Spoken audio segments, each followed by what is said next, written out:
Hello, everyone. I am Lily of the Light. Thank you so much for joining us. We are going to be talking about shadow work and mindset specifically, because those are important. And to be successful with shadow work, you have to do mindset work.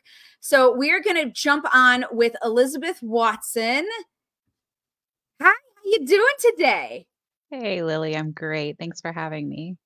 Awesome. Thanks for being here. So we're going to be talking about mindset and shadow work, but can you give a little intro about yourself, why you're so fabulous, why shadow work has been a part of your healing journey? Absolutely, I'd love to. Thank you for asking. So, I am Elizabeth Watson. I am a certified mindset and manifestation coach. I'm also an intuitive empathic reader. And what that means is that I totally geek out over the science of psychology and the neuroscience and neuroplasticity.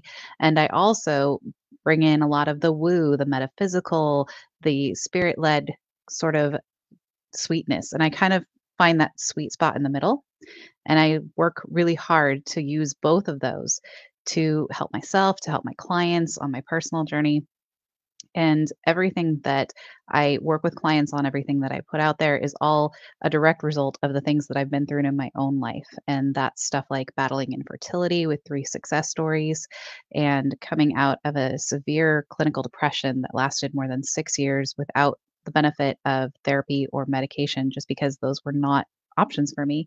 And a huge component of why I ended up in depression and how I got out of it is this mindset aspect. And shadow work is so deeply folded into all of that this is one of my favorite topics. So I'm really excited to talk about it. Yeah, I love that we chose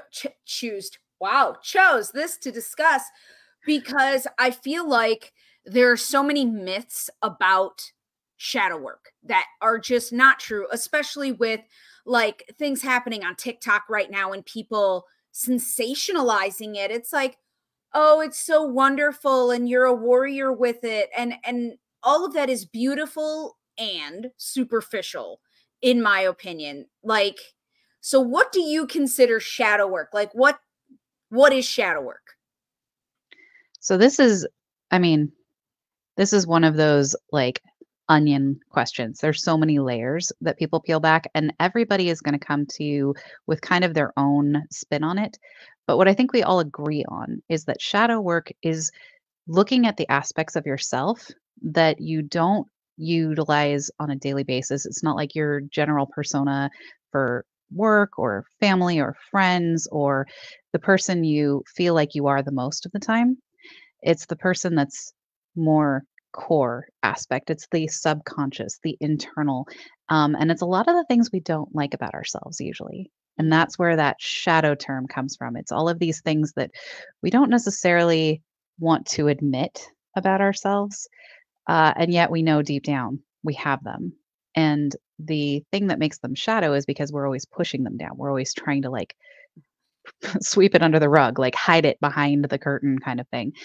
And that is detrimental because this is kind of, like I said, the core aspects of yourself. These are parts of you. They may not be parts that you like, they may not be parts that you want, but they are parts of you. And the more you push them down and try not to think about them and try not to look at them, the more they're actually going to influence your unconscious behaviors, which is troublesome because science has found that at between 40 to 80% of our daily activities are driven by unconscious and subconscious beliefs and behaviors. Yeah, that brings up the science part that you were talking about. And I feel like shadow work is, again, a layer of the onion is our wounded self, our wounded child, our wounded, and how we have ours, but I think what everyone needs to understand is that everyone has one. This is Yes. not, only people who have had trauma have them, or only people who are toxic have them. No, bitch, you all do. All of us have it. And it's Yeah. not bad. Like, I think it's almost like a pit bull. The way you treat it makes it good or bad. If you train a pit bull to bite everything, it's going to be bad. But if you work with it and love it and nurture it, it's going to be wonderful. And then just eat anything that tries to hurt you, which is, a lovely thing to have. So, Absolutely. Yeah, that's kind of how I feel about it. I think um side tangent number 1 for those watching, I do little side tangents, but I realize that when I'm coming from my higher self, my soul, my authenticity, it is incredibly hard to deal with someone who specifically is coming from their subconscious shadow self. If you're consciously, it's different. You can call someone out on that.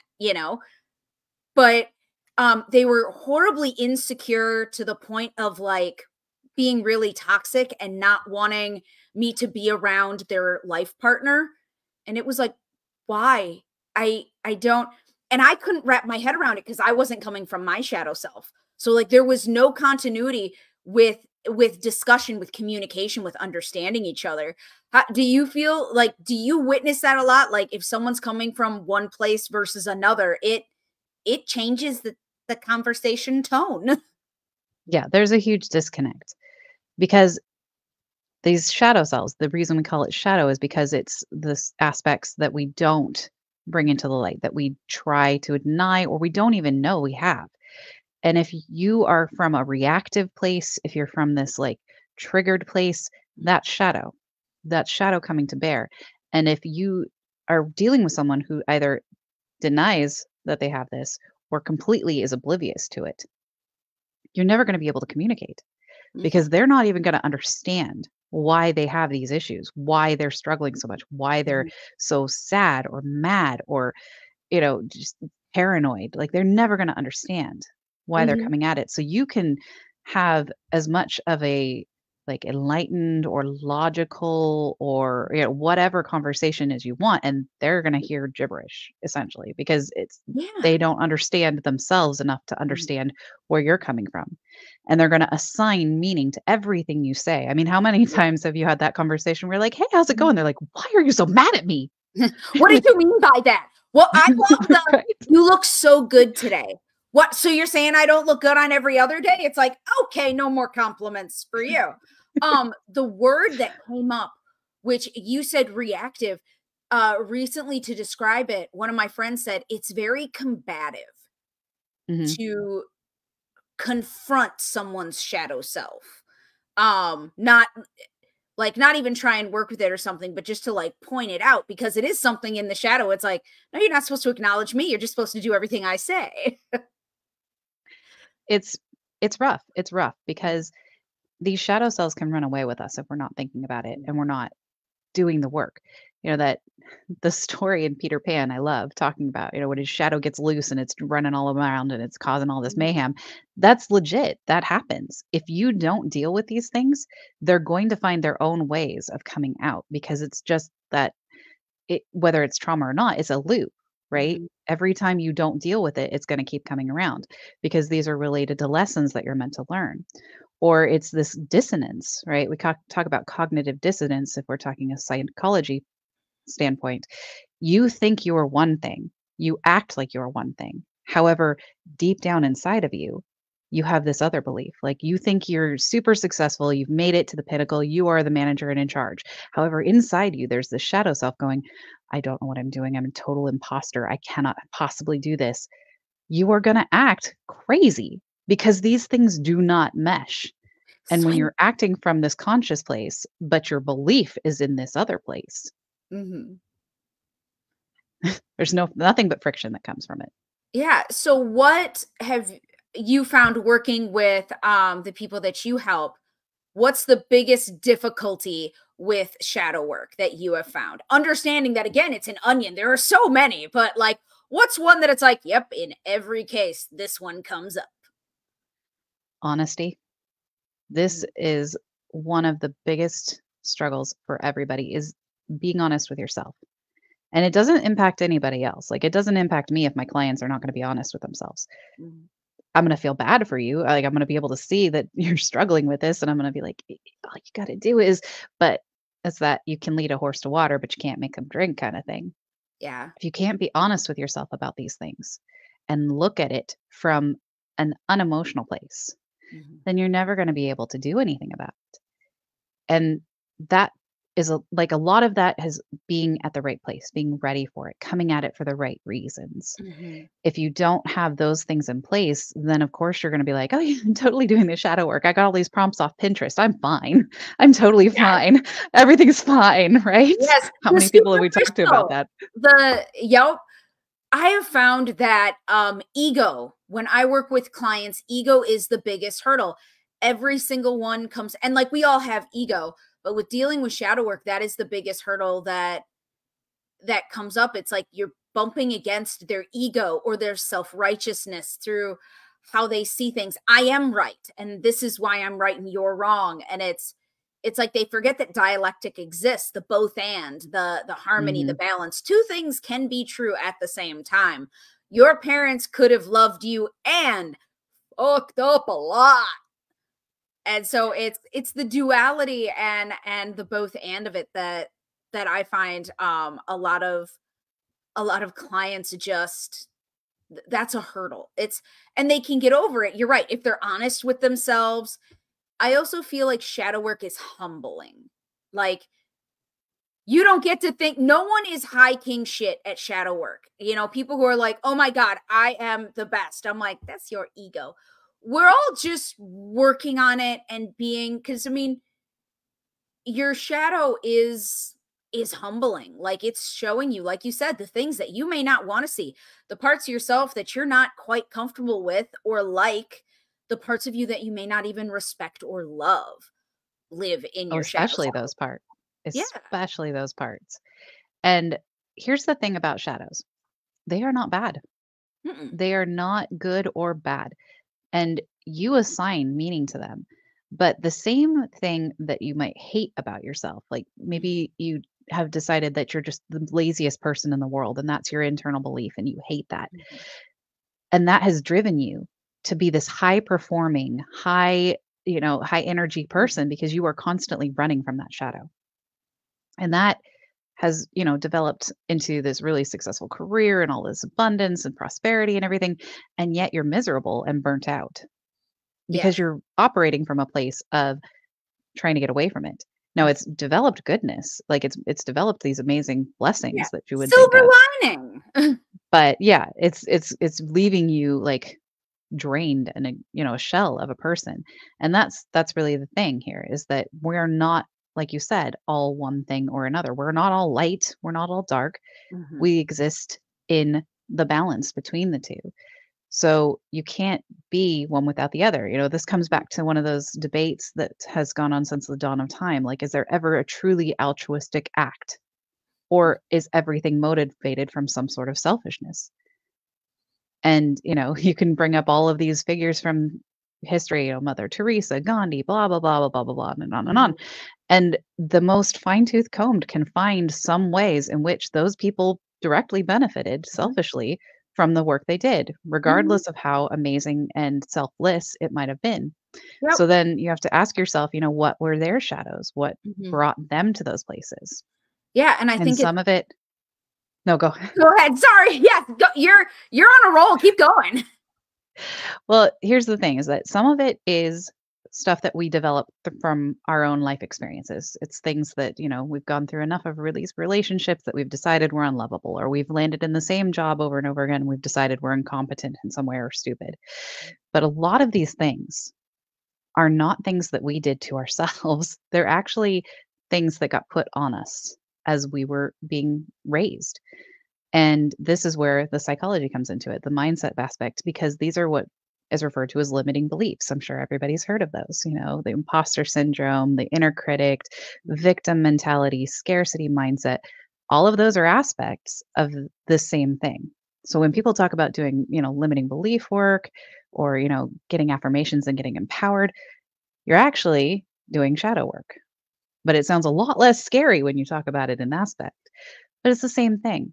It's about becoming self aware and looking at these things and getting really curious about them. And Mhm. that's one of the ways that I find that we get past that ego, the emotional responses, all of that resistance that we come up against when we're doing this work is instead of looking at, what don't I like about myself? Yeah. Because that's setting you up for just the worst slog through your Mhm. shadows ever. get curious. Like, okay, so what do I feel like is holding me back? Whenever I come up against this, what do I feel like is holding me back? What patterns am I repeating over and over and not understand why? What is my inner voice constantly on repeat telling me? Then start to look at, where did that come from? How did that develop? Mhm. And the majority of these things are going to come from your upbringing. It's things your parents told you, your teachers, your community leaders, all of these well intentioned adults who were hopefully trying to raise you to be a functional, productive member of society who could take care of yourself and stand on your own 2 feet. At the same time, that both and they also inadvertently put all these limits on you, all of these crazy stories that are woven into the fabric of our society, of our generation. And most of them are based off of a time that's so far removed from the reality we have now as to be laughable. Like that phrase, money doesn't grow on trees. Mhm. Directly responsible for a ton of our like lack and money stories and how we Mhm. like approach anything doing with career or finances. Mhm. And yet, that phrasing came from like world wars and depressions and things like that. And yet it's still everybody knows that phrase because that little nugget comes up for everybody and it gets inside our psyches and starts to shape these beliefs, which start to develop these shadows. And if we never look at them, if we never deal with them, if we never try to understand them, then they're always going to be there driving these unconscious, subconscious behaviors, beliefs, and it's gonna set us along these paths that we don't like very much, to be these Mhm. people we don't want to be. And the beautiful thing about that is that we have the ability to change it, but it takes being brave enough to be aware of it and decide to do it. Definitely. And it's I feel like there's a certain mindset that you have to do shadow work. And to break a myth right now with everybody, because I've come across this several times throughout my work, and we've already discussed, like, the superficial aspect that's now all across social media and stuff. um I've had people say, but my shadow self made me do it, or that was my shadow self, as if it's completely detached and separate, Dr. Jekyll, Mr. Hyde style. And it's not. It is No, a that's what part we of call you. schizophrenia. Yeah. And you are responsible for your actions at all times. A lot of people, a toxic pattern that you have, if you are not ready to deal with your shadow self, is the excuses that come up. It's like, well, that was my shadow self. And it's like, that it was you, like, and that's fine that it was your shadow self, but you still, like, responsibility, accountability is still real.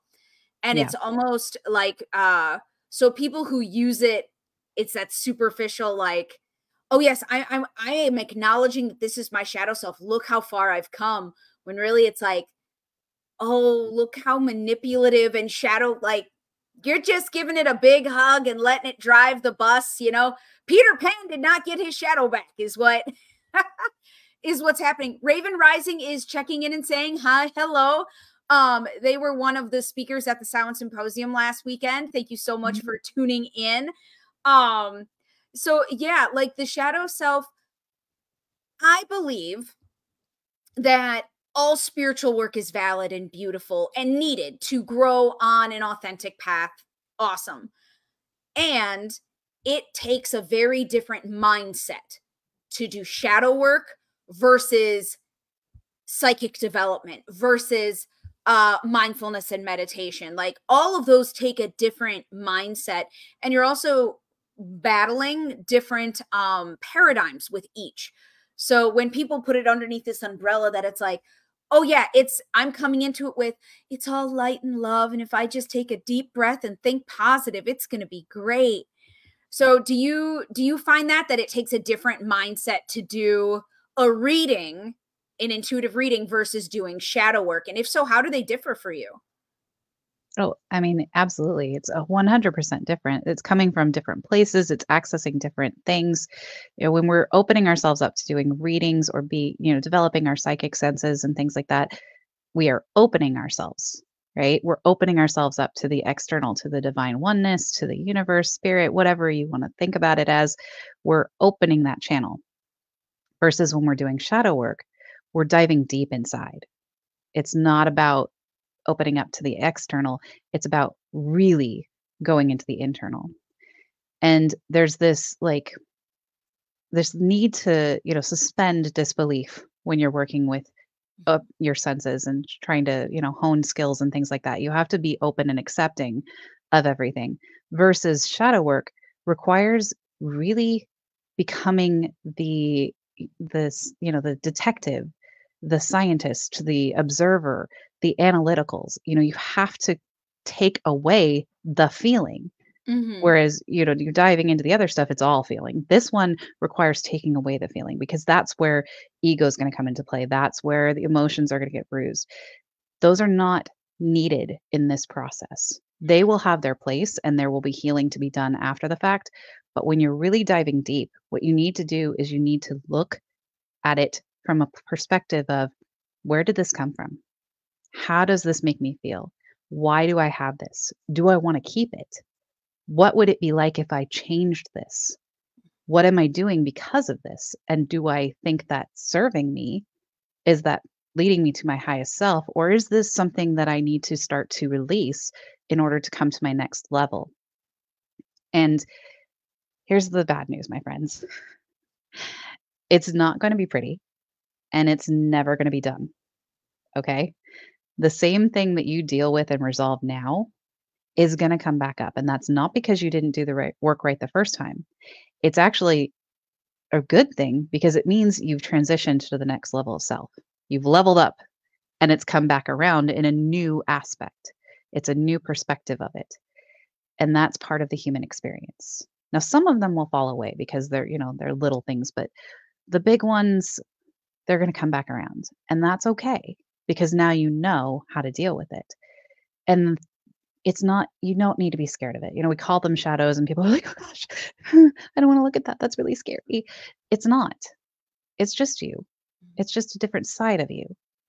And the more you fear it or demonize it or run from it, the more power you're giving it, the more you're limiting yourself, the more you're tying yourself up in chains. And it's going to impact every aspect of your life from your spiritual journey to your physical material journey, your relationships, everything, because it's a part of you and it's about integrating and it's about deciding, okay, I'm not ready to deal with this, but I can take this one, right? Mhm. But you really do have to come at it from this mindset of being curious, not judgmental, not fearful, not emotional, curious. Definitely. And I I love this phrase. I learned it in mental health. It's called gentle curiosity. And it's like you're not even being curious or inquisitive or like battering yourself down with a million questions. Like kids do. It's like 17 questions in a minute type thing. It's gentle curiosity. It's just gently looking at yourself. And whenever I think of shadow work, while it's a bunch of different things and aspects and layers, I always think of like the wounded child. It's like, is that scary? Is a hurt child really that scary? And it's like, no, they're a hurt child. They need compassion and patience and understanding and love. And it's like, that's the like attitude and mindset that I go towards shadow work with. That it's like, how would I deal with a wounded child? Okay, that's how I'm going to deal with my shadow self. And because I mean, if it needs tough love, you'll figure it out later. And you'll be able to like level it up. But if you're dealing with an aspect of yourself or a paradigm that needs calm and patience, and you go at it with a, what is wrong with you? Come on, you can do it. Like, you just took a giant step backwards and that sucks and you didn't realize it. So I always feel like with shadow work, we can start really gentle and calming and escalate if the intensity, if need be. But with shadow work, I feel like if we start intense, you can't take a step back. You've already like become more reactive. You've already started those patterns over and over again. And that's just so, it's difficult to break them, not only once they're set, but then you like start reinforcing them on a regular basis or justifying them. That I feel like shadow self is always, it's okay because, for people who like toxic behavior, and then what they say is it's okay because. I dealt with someone, so I am non-binary. My pronouns are they, them. And I was doing a meeting with somebody and it was not recorded. It wasn't, it wasn't a podcast, it was a meeting. And they kept saying like girl and woman and sister. And I was like, I'm a person and I'm like your homie, but I'm not your girlfriend. And they became very reactive and they're like, well, biology states. And in my head, I'm like, oh, there is no reason for us to speak ever again. And so, but that was their shadow self, like needing to justify why it's okay to misgender someone because their scientific logical belief is this. And so I feel like part of the defense mechanism of shadow self, the duck and weave that it's doing to try and stay so guarded, is that it's okay because. It's okay that I'm toxic because. And people do that a lot with their trauma. Like, it's okay that I treat you badly because I was hurt as a child.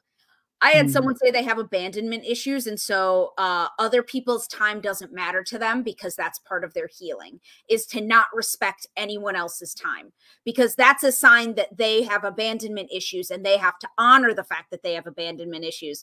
And it took every ounce of me, Elizabeth, not to say, that's a sign you're a twat. Like, I'm so sorry that you have abandonment issues, but you were 20 minutes late for 7 meetings this week. Like, Twatsville is where you're living. So I mean, you made the analogy that, shadow work is a lot like dealing with a wounded child. And I love that. And I think Mhm. that's a really great way to start. But in some ways, I think it's more like dealing with a wounded animal. Because Mhm. when you start to do this work and you come at it from any place other than like compassion and Yep. empathy, then there's going to be this feral side that comes out. And that's what people Mhm. do. Like when you trigger them and you like rep up against their raw shadow that's not ready to be dealt with or seen or Mhm. anything, then that feral side comes out. That that Yep. need to attack, that need to Mhm. defend, that need to just claw your eyes out until you're backing off of their thing that's off that Right. nerve. Um, and you can't expect everyone else to accommodate your shadow if you're never going to look at it.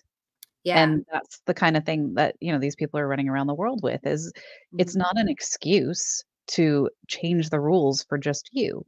And if you Mhm. expect that, then my friend, I'm afraid you're going to live a very full life of disappointment and Yeah. conflict. Like, And it's almost like making your own life harder. It's like your life could be easier, I swear.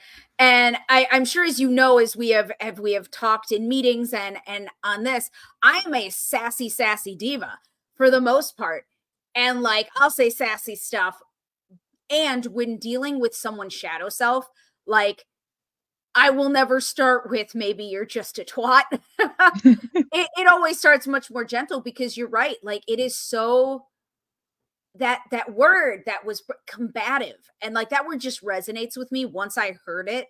And didn't, at first I took it very personally, because they were describing like me and another person, and it's like, you both just have the same personality, you're very combative. And I was like, I am not combative, I am intense, I am passionate, I am blunt, but I certainly am not antagonistic and combative. I may be reactive. And so after I reamed this human a new one, I took a step back and I'm like, yep, the shadow self really is, it like hits a nerve. And then it's the question of the gentle curiosity with yourself.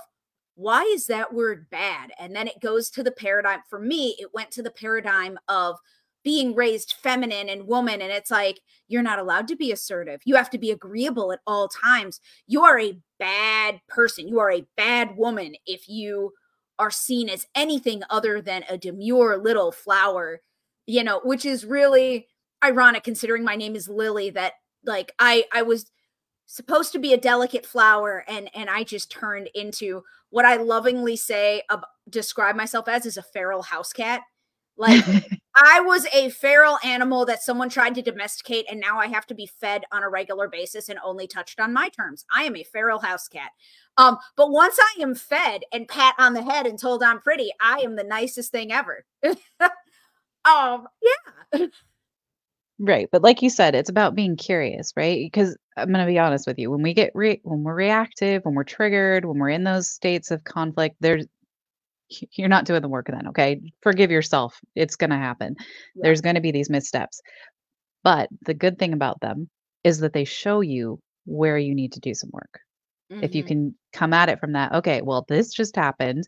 What can I own about what happened? Like, you can't do anything about the other people's stuff. That's Yep. their baggage. They're going to have to deal with it or ignore it on their own terms. And we can, wish them well at the same time as like you waste a human, right? But then we have to sit back and be like, okay, so what can I own about what happened there? Mm-hmm. How did I react? Do I feel good about it? Mm-hmm. If I don't, what does that relate to? What do I need to look at deeper? Why, like you said, why did that word get Mm-hmm. me so irate? Yes. And, what about their, tone, the situation? I mean, it could be a number of things. Mm-hmm. And that's where you really do have to get curious. And you have to not jump immediately to the, my God, I'm the worst person ever for saying that, right? You can't do that. That's going to do nobody any good. You have to really just sit and ask the questions and let yourself suspend judgment. Like, don't judge what comes up. It's not good or bad. It's just the reality of who you are and where you're at. And if you don't like it, you get to change it. You have Yeah. that power. Mm-hmm. By becoming aware of it, you take control of that choice in your hands. Is it a quick fix? No. Is it going to be easy? No. But it is possible. Mm-hmm. And it's even better when you can get community support, mentor support, coach support. That's what's going to make that process smoother and more likely to be successful because we're going to sit here and we're going to call you out and you're trying to put that shadow behind the curtain again. I see what you're doing. Knock it Mm-hmm. off. Let's look at that. Okay? Yes, definitely. And it's about being vulnerable with yourself, and like you said, not judging is such a huge part of that. And we all mess up. Like, I want to be very clear to all the listeners. Both Elizabeth and I have shadow selves. Both Elizabeth and I have made public fools of ourselves. I promise. I promise. So that's another myth that we need to break, is that people who do the work that we do, it's like, oh my gosh, and so you've overcome all of it and now you're just perfect. No. No, my friends, I'm telling you, like 2 hours ago, I was screaming at my children. Okay. Like, I would love to tell you I'm this wonderful, gentle parent and so good at being a mom. No, all 3 of my kids were insane and I was screaming at the top of my lungs. I'm actually surprised nobody was knocking on our door. This stuff happens. Life is real. It still happens. And, I'm not telling you that mommy sat down after screaming once and then sat in my Zen space and found what the trigger was and unlocked it and, advanced to a higher state of being. No, I'm going to be doing work on that for another few years, my friends. That's the Yes. real. Yes. Shadow work takes time.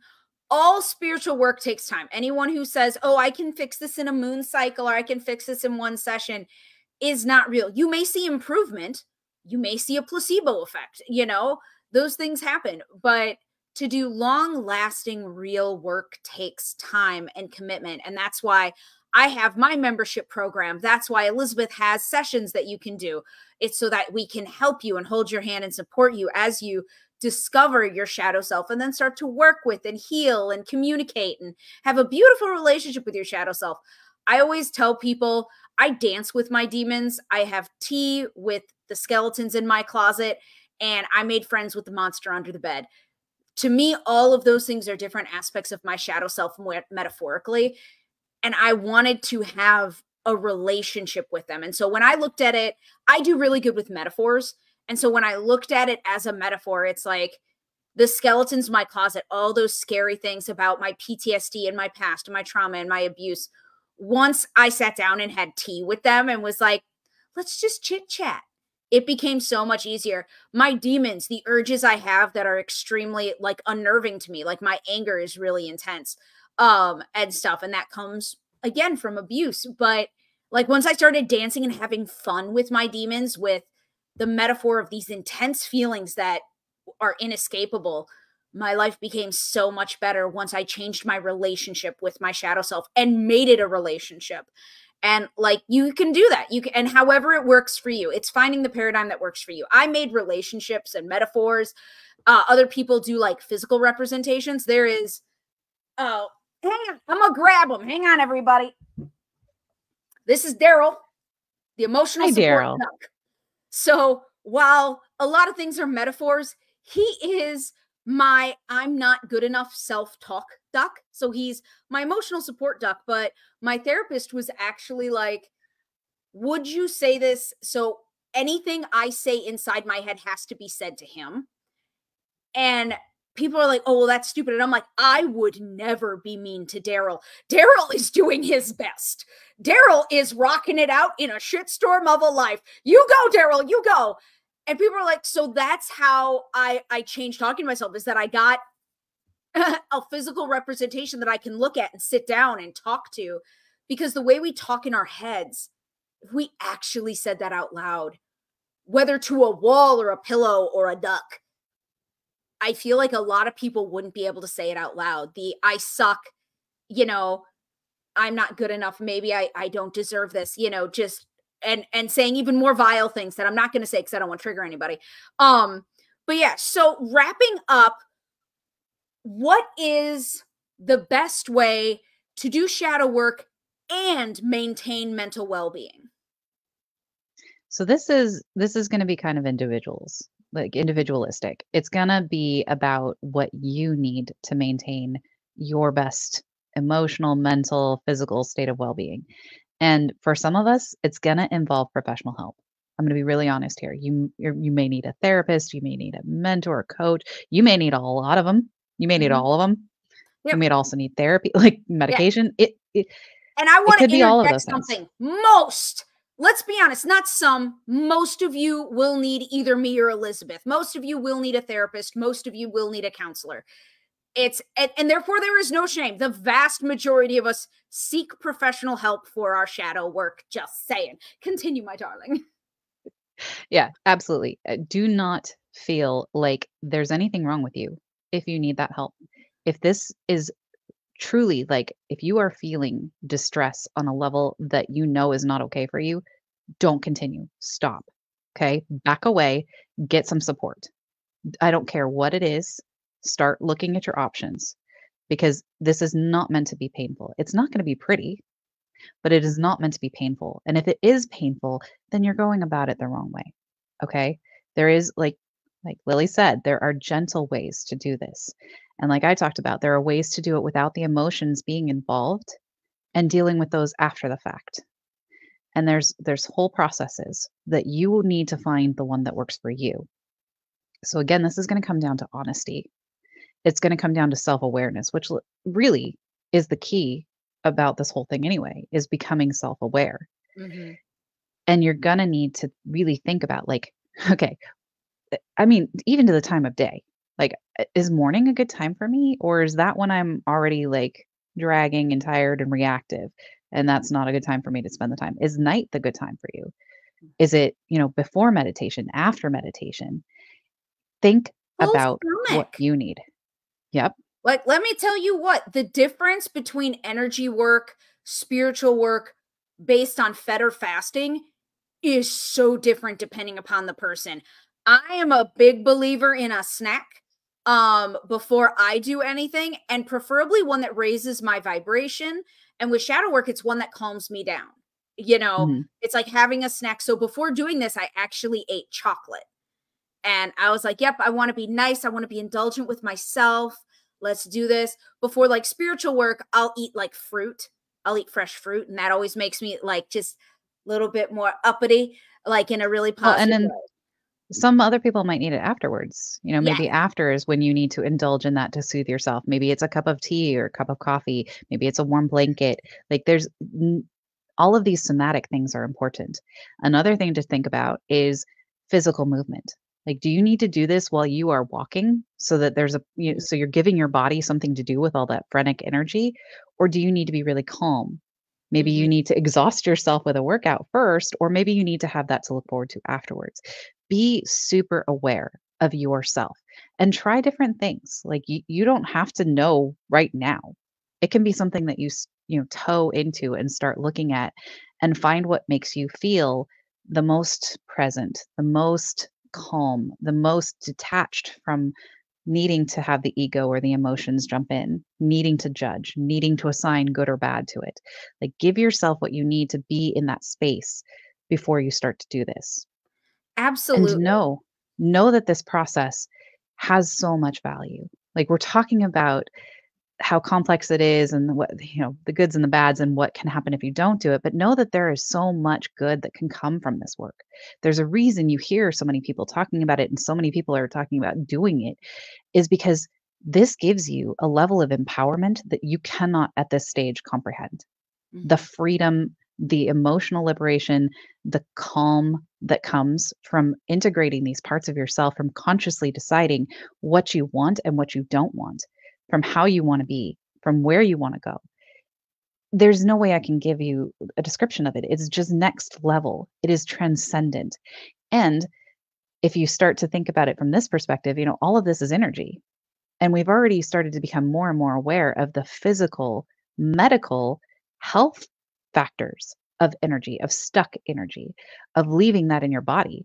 Like we are finding so many correlations to illnesses, cancers, chronic diseases that come from letting this energy stay stuck. It is it is indescribable what happens, the way you feel on a physical level, on an emotional level, all of it plays into this, moving that energy, really working with that energy and not feeling the need to like stick it down and let it stay there. Mhm. That's just making everything fester. And that's, like you said before, toxic. And you don't need that. You don't have to be there. You can truly shift that and throw off that weight. Like, how many of you have felt like you have spent the majority of your life with this freaking elephant on your back that you are hauling around with that internal voice constantly going at you? And you just like you get all these chronic neck and back and shoulder and headaches and things like that. You will be amazed at how much of that shifts and just goes away when you do this work, when you're not trying to push these subconscious, unconscious things down all the time. Definitely. It's life-changing to be able to do shadow work and evolve, and you're right. It's all about shadow work is all about self-awareness and being gentle curiosity and not judging whatever comes up is a huge part of it as you trial and error through this to figure out exactly the right formula and create equation and mixture for you. So thank you so much, Elizabeth, for joining me for shadow work and mindset. This was wonderful, and taking time out, during this holiday season. I don't care what anyone says, Halloween is a big holiday. And Absolutely. and so being able to do this, thank you so much. Can you quickly tell people where to find you, whether it's social media, website, what you got? Absolutely. Thanks for asking. So, if anything that we've said has resonated with you, if you feel like you want to do this work, but you're scared as heck or just confused to all get out as to how to start, reach out. Okay. Don't sit there and muddle. Okay. Just let's have a conversation. It doesn't mean I'm gonna send you a bill right away. We can have a conversation. Okay. And we can find out what works for you. And if that is me, if I'm the one you're comfortable with, then you can find me on Facebook and Instagram. My handle is at the surreal dawn. It's my business name. You can also reach out to me in email at Elizabeth at the surreal dawn. No, excuse me, Elizabeth at surrealdawn.com. And you can get me through a bunch of the different things. We'll probably throw a link somewhere for you to find me through my link tree and whatnot. And let's just have a conversation, okay? Because this is life changing work. Like we've said, it does not have to be scary. It can change so much for you. And it can be a really gentle, beautiful, liberating process. Definitely. It is all about accepting each other for where we're at. And I'm going to throw up my website. So for people who want to ask questions or get a hold of us, please message me and then we'll put the links up and everything. If you have questions that you want to comment or like, share and follow this because you have a friend going through it. We'll talk to anybody. We friendly over here. We friendly. So if this doesn't resonate with you, it may be for a friend who's having a hard time, or a loved one or a family member. And as the holidays come up, not to be weird about it, but it's like if a friend is struggling, give a session as a gift. Love them enough to want them to have that for like Christmas or their New Year's resolution or something. I've always appreciated those gifts from my friends. And so it's just a beautiful thing. So thank you so much, Elizabeth, for being here, for doing this, for being awesome and bringing your insight and wisdom in. All of my followers, please go and follow her on social media. Go forth, be the hero of your own story, and don't forget to be a spiritual badass.